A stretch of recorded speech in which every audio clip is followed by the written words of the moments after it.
بھائی جناب عبد الکریم ثاقب صاحب، بہت قابل احترام جناب عثمانی صاحب، انتہائی محترم مہمانان گرامی، الہجرہ المنائی کے منتخب طالب علم اور پروفیشنلز جو اب عملی زندگی میں چمکدار ستارے بن کر پاکستان کے افق پر جگمگا رہے ہیں، اور پھر جو طالب علم یہاں موجود ہیں، میں سب سے پہلے ان کو سلام پیش کرتا ہوں۔ میرے لیے یہ بہت بڑا اعزاز ہے کہ میں سینکڑوں میل دور بیٹھ کر الہجرہ اسکول زیارت کے ان عظیم درخشندہ ستاروں سے مخاطب ہوں۔ میں یقین کیجئے ضرور آپ کی خدمت میں حاضر ہوتا، لیکن کچھ ایسے معاملات تھے صحت کے اور دیگر، اور پھر کچھ سیلاب کی کچھ سرگرمیوں میں ہم مصروف تھے، لیکن آپ یقین کیجئے کہ میں آپ کے ساتھ ہوں۔ آپ کی خوشبو مجھ تک پہنچ رہی ہے، آپ کی آنکھوں میں جو چمک ہے کامیابی کی اور امید کی، وہ میرے دل میں اتر رہی ہے۔ الہجرہ اسکول میں ایک مدت سے معترف ہوں، اور جناب عبد الکریم ثاقب اور عثمانی صاحب اور ان کی تمام تر ٹیم نے جن غیر معمولی خدمات یہاں انجام دی ہیں اور مشکل حالات میں ایک چراغ روشن کیا، اس کی جتنی بھی داد دی جائے کم ہے۔ جہاں تک میری معلومات ہیں، اب تک 370 سے زیادہ طالب علم یہاں سے فارغ التحصیل ہو گئے۔ یہ 370 طالب علم نہیں، 370 خاندان ہیں، اور یہ 370 خاندان نہیں بلکہ پورا بلوچستان ہے، اور یہ پورا بلوچستان نہیں، یہ پورا پاکستان ہے، کیونکہ یہی چراغ جلیں گے تو روشنی ہوگی۔ یہاں سے نکلے ہوئے کچھ لوگ ڈاکٹر بن گئے، کچھ انجینئر بن گئے، کچھ درس و تدریس سے منسلک ہو گئے، اور کچھ پاک آرمی میں اپنی خدمات سر انجام دینے لگے۔ تو کیا غیر معمولی کارنامہ ہے کہ کچھ لوگوں نے سوچا کہ ہم نیکی کے کچھ بیج بوئیں تو شاید کوئی گلاب کھل اٹھے، اور پھر اللہ تعالیٰ نے اس کو قبولیت بخشی، اور اتنی قبولیت بخشی کہ پورے ملک میں الہجرہ کی خدمات کا ڈنکا بجنے لگا۔ مجھے دکھ ہے کہ میں آپ کے پاس نہیں، لیکن پھر میں دوبارہ سے پہلی بات کہتا ہوں کہ میں آپ کے پاس ہوں۔ آپ کی خوشبو مجھ تک پہنچ رہی ہے، آپ کی محبت مجھ تک پہنچ رہی ہے، اس لیے کہ آپ کے اور میرے خواب یکساں ہیں۔ ہم سب مل جل کر ایک ایسا معاشرہ بنانا چاہتے ہیں جہاں امیر اور غریب میں کوئی تمیز نہ ہو،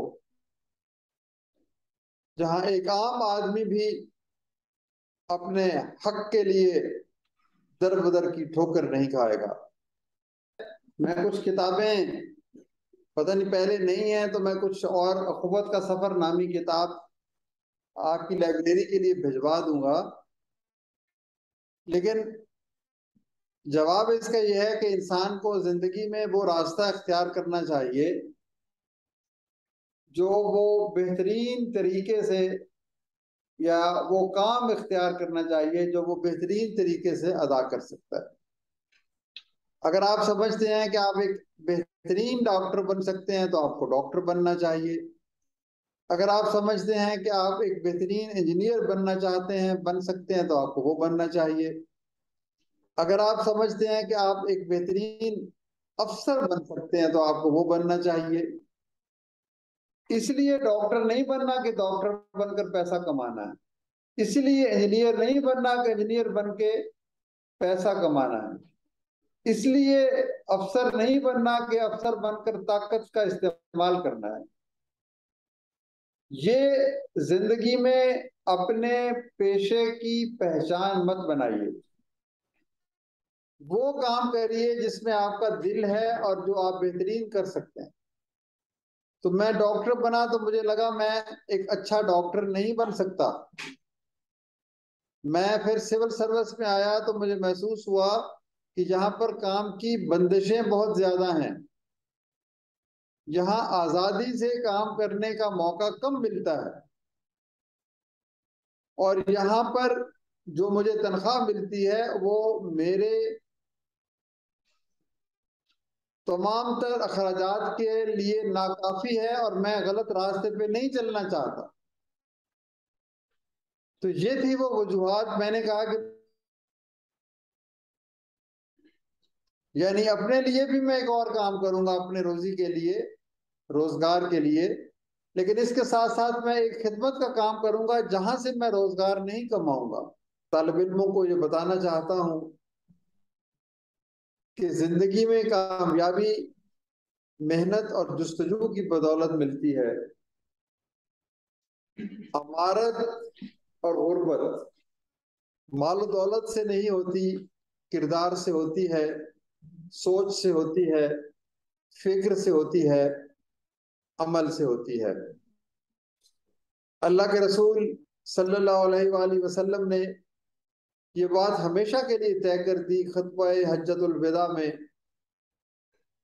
کہ کسی گورے کو کالے پر، کسی عربی کو اجمی پر کوئی فوقیت حاصل نہیں، اور اگر فوقیت حاصل ہے تو صرف اس بنا پر کہ اس کا کردار کتنا اچھا ہے.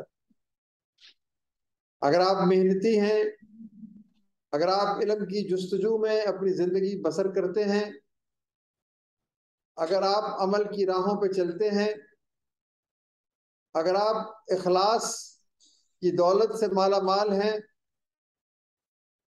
اگر آپ ایثار کرتے ہیں، اگر آپ دوسروں کے دکھ اٹھاتے ہیں، اگر آپ کسی کی آنکھوں سے آنسو پوچھتے ہیں، اگر آپ اپنی وطن کی مٹی سے محبت کرتے ہیں، اگر آپ یتیموں کو گلے سے لگاتے ہیں، اور اگر آپ اللہ کے رسول کے بتائے ہوئے اصولوں پر عمل کرتے ہیں، تو پھر آپ سے بڑا کوئی نہیں. میں نے الہجرہ کے بارے میں جتنا کچھ سنا، دیکھا، پڑھا، اور مجھے یہ بھی اعزاز حاصل ہوا کہ الہجرہ اسکول کے کچھ طالب علم چند ماہ کے لیے ہمارے مہمان بھی بنے، تو مجھے تو آپ سے عجیب طرح کی محبت اور انسیت ہے. خوشبو آتی ہے آپ سے مواخات کی، بھائی چارے کی. خدا گواہ ہے کہ مجھے گلگت بلتستان، شمالی علاقہ جات، قبائلی علاقہ جات، سندھ، خیبر پختونخوا اور پنجاب کے بچوں سے کہیں زیادہ بچے خزدار کے، ڈیرہ بگٹی کے، گوادر کے، کوئٹہ کے، زیارت کے اور پورے بلوچستان کے لگتے ہیں. اس لیے کہ ان بچوں میں سچائی ہے، جرت اور بہادری ہے،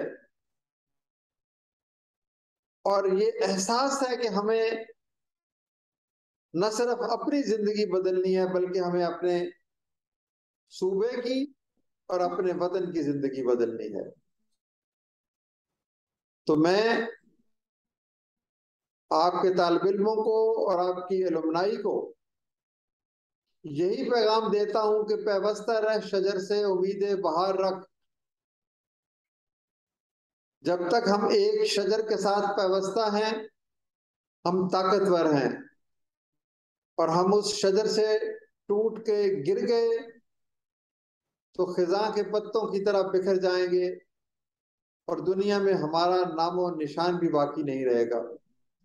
ایک تو آپ کو یہی پیغام ہے کہ اسی محنت اور جستجو سے کام کریں. خواب دیکھیں، خواب. جو آدمی خواب نہیں دیکھتا وہ تعبیر نہیں پاتا. اور پھر خواب وہ ہوتے ہیں جو انسان کو سوتے ہوئے نظر نہیں آتے، بلکہ اصل میں پھر وہ انسان کو سونے نہیں دیتے. اپنی ذاتی خوشیوں کے خواب، اپنے گھر والوں کی خوشیوں کے خواب، اپنے ہمسایوں اور شہر والوں کی خوشیوں کے خواب.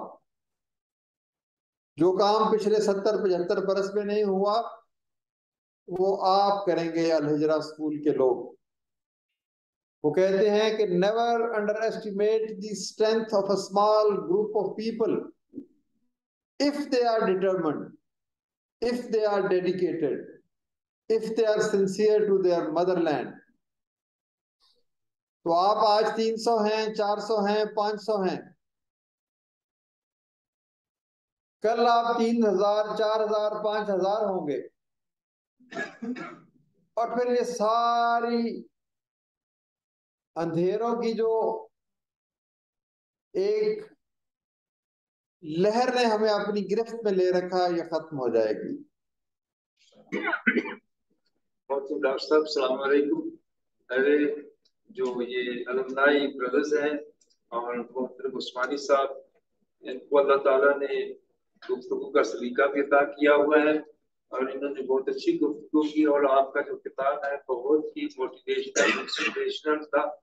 اللہ تعالیٰ آپ کو جزا دے کہ آپ اگر اس وقت خود نہیں پہنچ سکے تو آپ نے ماشاءاللہ ورچولی جن کو نصیب کیا ہے، اور ایک دن ضرور آئے گا کہ آپ اپنی مصروفیت بڑے شیڈول سے وقت نکال کر کے ہمارے بچوں کی حوصلہ افزائی کے لیے آپ انشاءاللہ ہجرہ تشریف لائیں گے. میں آپ کی جو نامینیشن ہے نوبیل پرائز کے لیے، اس کے لیے آپ کو مبارکباد دیتا ہوں. اور جیسے ہم یہ سمجھتے ہیں کہ آپ سیلف لیس ہیں، آپ کی خواہش نہیں ہے، لیکن آپ پوری قوم کا ایک سفید اور بہت روشن چہرہ ہے، جس کی وجہ سے اللہ تعالیٰ نے اس اعزاز کے ذریعے سے پاکستان کو جو ہے ایک اعزاز بخشا ہے. اور اس طرح سے ڈاکٹر ایوب خان صاحب نے اس ملک کو عزت دی اور حفاظت، اسی طرح سے آپ نے بھی اس ملک کو بہت زیادہ روشن جو جہتیں ہیں وہ عطا کی ہے. اور غربت کے خاتمے کی بھی آپ کی جتنی بھی خدمات ہیں وہ ناقابل بیان ہے. اللہ تعالیٰ نے آپ سے جو کام لیا ہے وہ نہ حکومتوں سے ہو سکا اور نہ ہی بڑے بڑے بینکوں سے ہو سکا، نہ ہی دنیا کی بڑی عالمی تنظیموں سے ہو سکا. اللہ تعالیٰ کی یہ عنایت ہے، اللہ تعالیٰ نے آپ سے یہ کام لیا. تو اللہ تعالیٰ اس کی وجہ سے جو اللہ تعالیٰ نے آپ کو سکون عطا فرمایا ہے وہ بھی غیر محدود ہے. اور آپ سے جب ملتے ہیں تو اس کی جو عکاسی ہے وہ ہوتی ہے. تو اللہ تعالیٰ آپ کو اس سفر میں اور اس مرحلے میں اور جو منزل آپ نے اختیار کی اس میں اور کامیابی سے ہمکنار فرمائے. پہلے آپ صرف مائکرو فنانس میں تھے، پھر آپ صحت میں آئے، ہاسپٹلس میں آئے، پھر آپ نے ہاؤسنگ بھی شروع کر دی ہے. اللہ تعالیٰ نے جتنا آپ کا سوچ کا افق وسیع کیا ہے اتنی ہی وسیع اللہ تعالیٰ آپ سے خدمات بھی لے رہا ہے. اللہ تعالیٰ آپ کو کامیابی سے ہمکنار کرے گا. اور یہ جو آپ نے ہمارے بچوں کی حوصلہ افزائی فرمائی ہے کہ بلوچستان میں الہجرہ ہی اخوت ہے، اور اخوت لاہور میں الہجرہ ہے. انشاءاللہ اس پیار کو، اس محبت کو، اس تعلق کو اور اس جسے کیا کہ دو قالب یک جان والے اس اظہار کو انشاءاللہ ہم عملی طور پر اور ہمارے بچے بھی ثابت کریں گے انشاءاللہ کہ ہم دو قالب ہیں اور یک جان ہیں. ہم دونوں سوچیں ایک ہی محور کے گرد گھومتی ہیں، اور وہ ہے پاکستان کی خدمت، انسانیت کی خدمت، اور پاکستان کو اس طرح کا بنانا جس طرح سے بانی پاکستان اور مصور پاکستان نے اس کو دیکھا تھا. انشاءاللہ